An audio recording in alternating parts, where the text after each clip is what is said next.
Bom dia, pessoas! Hoje vou falar de consentimento na área da saúde, mais especificamente do Serviço Nacional de Saúde. Consentimento pode ser dado de forma escrita ou verbal. Sabemos todos que os resultados dos exames que fazemos no Serviço Nacional de Saúde são disponibilizados na área do cidadão para consulta dos profissionais de saúde do Serviço Nacional de Saúde? Será que sabemos todos isso? Sabemos todos o que é a área do cidadão? Todos temos que estar informados, porque temos uma resposta de sim ou não nas nossas requisições médicas. E quem é que deu essas respostas? O utente. Cada um de nós disse sim ou não. Nas requisições consta a nossa decisão. Todos nós, utentes que utilizamos o Serviço Nacional de Saúde, se verificarmos as requisições na parte inferior, lá em baixo, a pequenino, é preciso às vezes ter óculos para ver bem o que é que lá está escrito, diz o seguinte: consentimento do utente para disponibilização dos resultados. O utente declarou expressamente não consentir ou consentir, dependendo da nossa decisão, que os resultados dos exames realizados sejam disponibilizados na área do cidadão, podendo ser consultados pelos profissionais de saúde do Serviço Nacional de Saúde. Diz ainda, a mais pequenino, que só utilizando uma lupa será possível ler que em caso de não conformidade do consentimento supraexposto, aquele que cada um de nós tomou como decisão, pode alterar as suas permissões de consentimento na área de cidadão do portal do Serviço Nacional de Saúde ou contactar a unidade de cuidados de saúde primários. Isto implica que em todas as consultas médicas do Serviço Nacional de Saúde, quando são passadas requisições de exames, nos seja perguntado se pretendemos que os mesmos sejam disponibilizados na área do cidadão, tal como análises clínicas também. Implica que seja explicado pelos médicos nas respectivas consultas o motivo de estarem a fazer o pedido de consentimento a cada um de nós utentes. Implica que nos seja informado a finalidade do pedido de disponibilização dos nossos dados na área do cidadão, os benefícios que traz a cada um de nós e também se existem riscos, consequências negativas e, se existirem, enumerá-las e também que nos mostrem onde façam referência, onde consta esse consentimento, a nossa decisão de sim ou não, nas requisições de exames ou análises clínicas. Na área da saúde, o consentimento escrito apresenta-se também quando passamos por intervenções cirúrgicas. Isto é título de exemplo. O consentimento está em todas as decisões que tomamos. Portanto, em todas as decisões que dizemos sim ou que dizemos não.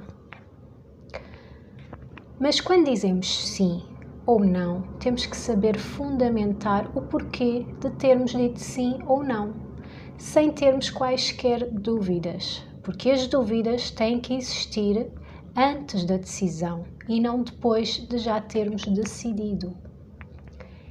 Isso implica que a informação que nos foi passada foi de forma completa, inteligível, adequada à capacidade de compreensão de cada um, portanto, adaptando a linguagem a cada pessoa.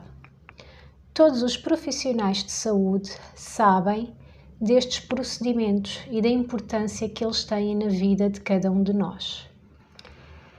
Eu tenho imensas dúvidas, por isso digo que não sei, sem vergonha nem complexos. Só após perceber é que poderei decidir, seja o que for. Não faz mal não saber, Aliás, só faz bem perguntar. Na pergunta temos a oportunidade de ficar a saber a resposta. Ficamos logo mais informados, esclarecidos e com mais um elemento para decidirmos que caminho escolher, se vamos para o caminho do sim ou se vamos para o caminho do não. Portanto, na pergunta que nos fizeram. Escolher o caminho e dizer sim ou não à pergunta que nos fizeram.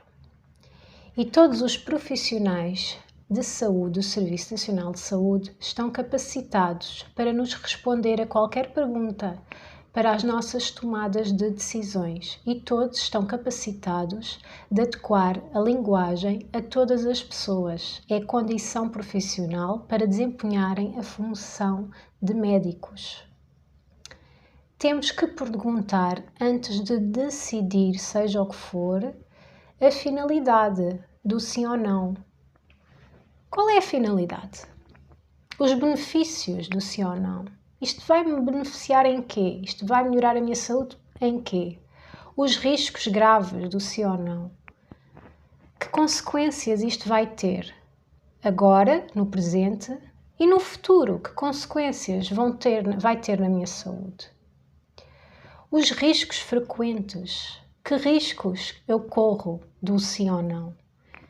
As complicações, lá está, presentes e futuras que possam existir da minha decisão do sim ou não.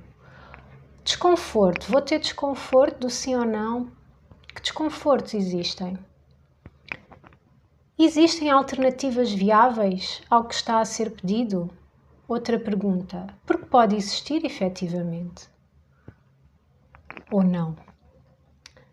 E no fim, depois de termos sido bem informados e de todas as dúvidas terem sido bem esclarecidas, é-nos dado tempo para ponderar e refletir sobre o que nos foi dito.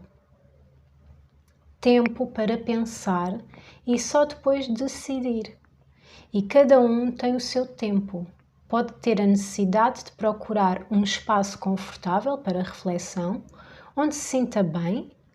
Pode ter a necessidade de partilhar com alguém para tomar uma decisão ou não. Cada um é que sabe o tempo e o que precisa para decidir. Depois dessa reflexão, a decisão é respeitada sem emissão de julgamento, porque é a decisão de cada um. A importância do cumprimento de todas estas normas é que boas ou más consequências da decisão de um sim ou não têm impacto na vida de cada um de nós, na vida do utente. Quem nos transmite a informação tem que estar na posse do conhecimento e não pode, na comunicação, influenciar. Tem que ser isento de julgamento. Toma uma posição neutra e respeita o tempo e as necessidades de cada utente para a tomada de decisão. Cada utente tem ainda a possibilidade de pedir um conselho a mais que um profissional de saúde, seja para que tema for. Quando decidimos alguma coisa, temos que estar despertos, temos que estar acordados, temos que estar conscientes. Quando nos é pedido para decidirmos alguma coisa, que caminho seguir, é para tomarmos a responsabilidade das nossas decisões e só cumprindo todos estes passos podemos tomar a responsabilidade. Quando nos pedem para partilhar os nossos dados pessoais na área do cidadão, por exemplo, não podemos esquecer, para além de questionarmos a finalidade, o porquê de nos estarem a pedir essa partilha, temos que ter a garantia que esses dados são protegidos e que estão seguros, tal como a nossa saúde. Há normas jurídicas que nos protegem. Por exemplo, o Regulamento de Deontologia Médica número 707 de 21 de julho de 2016. É muito giro, não é difícil de interpretar. Eu vou deixar no link do vídeo, tá bem? Na descrição, para consulta. A título de exemplo, vou ler o artigo 20 do Regulamento de Deontologia Médica. que diz consentimento do doente. O consentimento do doente só é válido se este, no momento em que o dá, tiver capacidade de decidir livremente, se estiver na posse da informação relevante e se for dado na ausência de coações físicas ou morais. O número 2 diz: entre o esclarecimento e o consentimento, deverá existir sempre que possível um intervalo de tempo que permita ao doente refletir e aconselhar-se. O médico deve aceitar e pode sugerir que o doente procure outra opinião médica, particularmente se a decisão envolver riscos significativos ou graves consequências para a sua saúde e vida. Este já é o número 3. Depois também temos, a título de exemplo, o artigo 23, diz formas de consentimento. Diz-nos o número 1 que o consentimento pode assumir a forma oral ou escrita. O número 2 diz que o consentimento escrito e ou testemunhado é exigível em casos expressamente determinados pela lei ou regulamento deontológico.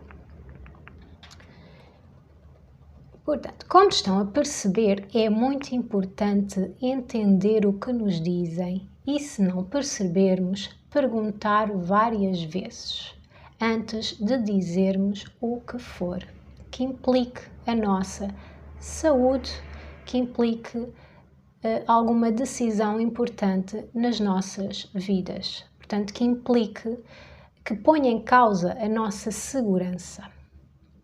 Aliás, se sentirem que estão a ser pressionados ou outro tipo de desconforto, é de desconfiar.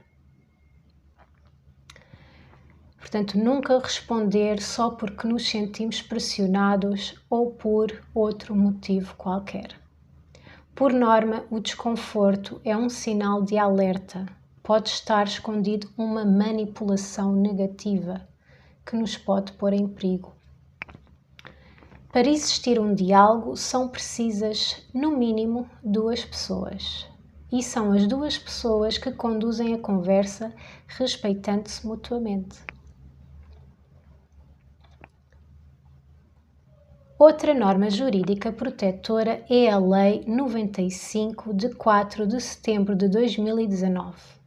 A Lei de Bases da Saúde. Vou deixar o link na descrição, é bem gira, também não é difícil de interpretar e a informação é sempre uma mais-valia. Temos ainda a Lei número 12, de 26 de janeiro de 2005, Informação na Saúde. A Lei número 26, de 22 de agosto de 2016, Regime de Acesso à Informação Administrativa, também vou deixar o link. E temos, quanto à proteção de dados pessoais de cada pessoa na ordem jurídica portuguesa e europeia, o artigo 35 da Constituição da República Portuguesa. Temos a Lei número 58, de 8 de agosto de 2019, que assegura a execução na ordem jurídica nacional do Regulamento da União Europeia, o 679 do Parlamento e do Conselho, de 27 de abril de 2016, relativa à proteção das pessoas singulares no que diz respeito ao tratamento de dados pessoais e à livre circulação desses dados.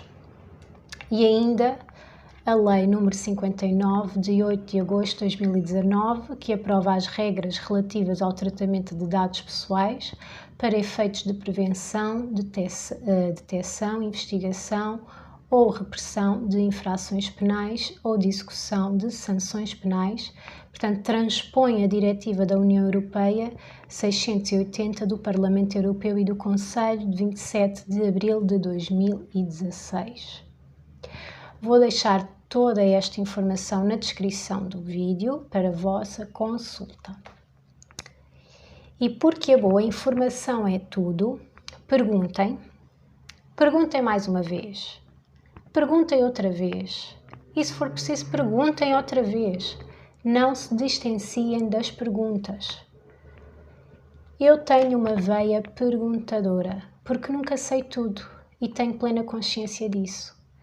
E para terminar o vídeo de hoje, vou deixar também na descrição uma música para ouvirem com o coração, que é De Alma, da Sara Tavares, uma música levezinha, cheia de boas concretizações. Deixo-vos um beijinho e desejo a todos um bom domingo. Até ao próximo vídeo.